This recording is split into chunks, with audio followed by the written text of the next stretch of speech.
I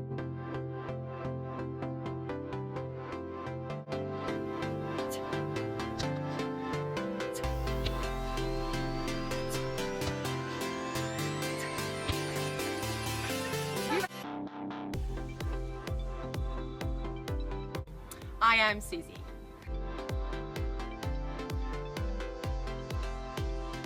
I am a personal trainer and the founder of Windmill Workshops UK.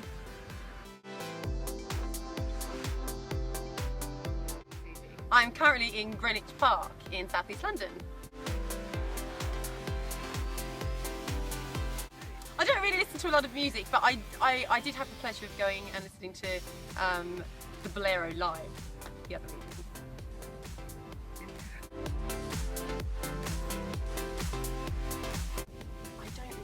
A lot of books. I do read a lot of blogs. Don't ask me that question. Oh. Most of the blogs that I read are on about strength and conditioning.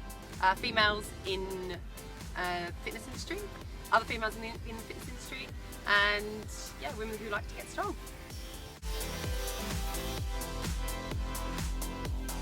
I am watching Made in Chelsea Monday night, all-time favourite show. I'm eating loads of fish and fresh veg. I am head to toe in Sweaty Betty today, just because their clothes are really feminine, comfy and pretty bright and awesome.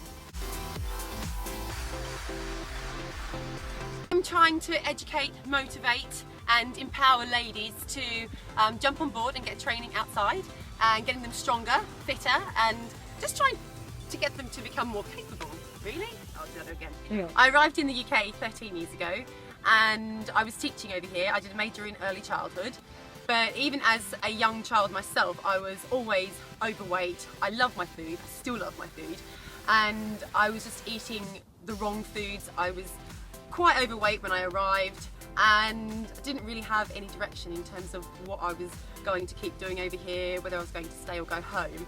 And a good friend of mine introduced me to the gym, a place that I'd never been in before, and I started to really enjoy it. It started to become a huge part of my life, and since then I've gone on to do my personal training course, and now I'm really trying to push forward with getting females, ladies, all ages, all fitness levels involved in training, involved in lifting weight, lifting heavy weight at that, and motivating and encouraging each other. To start, I like to have a look at the way clients are moving and grooving. I would send them off for just a short distance, 10-15 metres. I'd get them to walk up, walk back, then start it into a brisk walk, a slow jog, then start pacing it up a bit into sort of possibly a quick sprint. And we'll then look at some side-to-side movements as well. So very basically, so just a walk to start. Then pick up the pace. Then take it into a forward jump, and then a sideward jump, and then hopping, and then hopping forwards.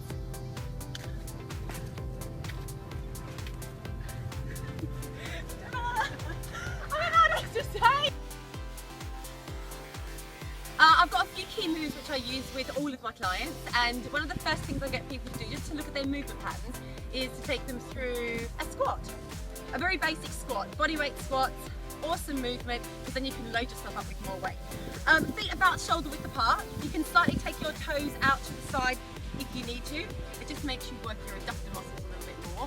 They're generally a lot weaker in the legs, quads are a lot stronger. Keeping yourself centered and taking yourself straight down, trying to keep your knees in line with your toes and bring yourself back up. When you bring yourself back up, make sure you squeeze your butt cheeks nice and tight. So from the side, it should look like this. Tight butt, big coconut. Do we do some more?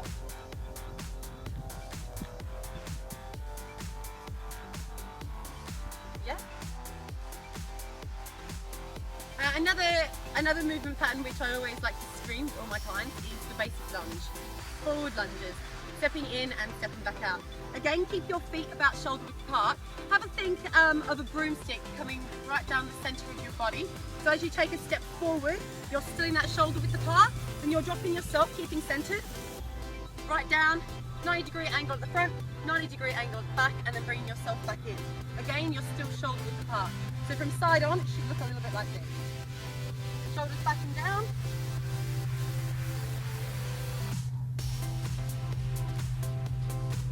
And squeeze your butt cheeks at the top. Okay. What I would like to get people doing is called a backward sprawl. So I'm going to take my body all the way down to the ground, lie completely flat on the ground, and then bring myself back up into standing position. It should look a little bit like this. Hands going down to the ground, jumping your feet back into a press up position, lying flat on the ground, taking your hands out, bringing yourself back up, feet back in, and standing up nice and tall. So if you're going to do those for a few reps, it should look like this.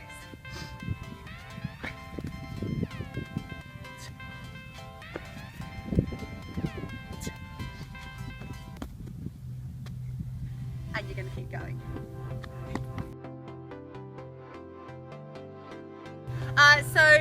Another movement which I like to see my clients do, just to really tap into their strength and strength gains as we progress to train, is the awesome press up.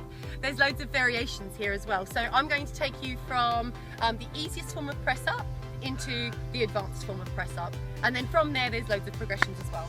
So taking yourself down to the ground, feet together, make sure your butt cheeks are squeezed in nice and tight. Drop to your knees in this position here. Have a look at my hands, they're directly underneath my shoulders, and as I take myself down, I'm taking my elbows back or slicing at my ribs, and then bringing the mat into full lockout. Next progression, take yourself up into full press up position. Take yourself down, but if you can't get back up from here, drop onto your knees and push yourself up. So as gravity pulls you down, body weight to help you get back up. And then the third press up, full press up all the way down, squeeze it out all the way back up.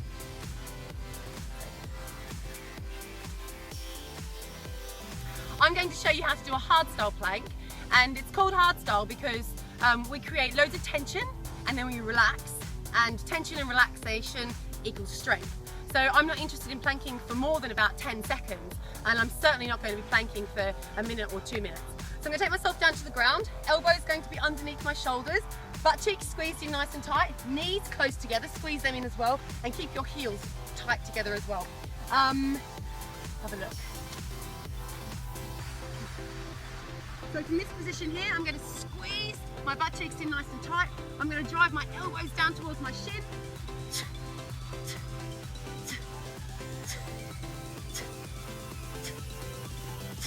And relax. I probably couldn't do that for too much longer, especially not with that breathing.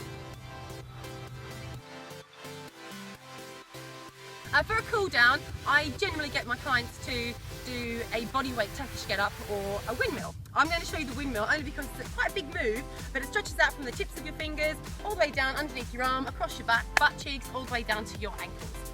So I'm going to start with shoulder width apart and take one arm above my head.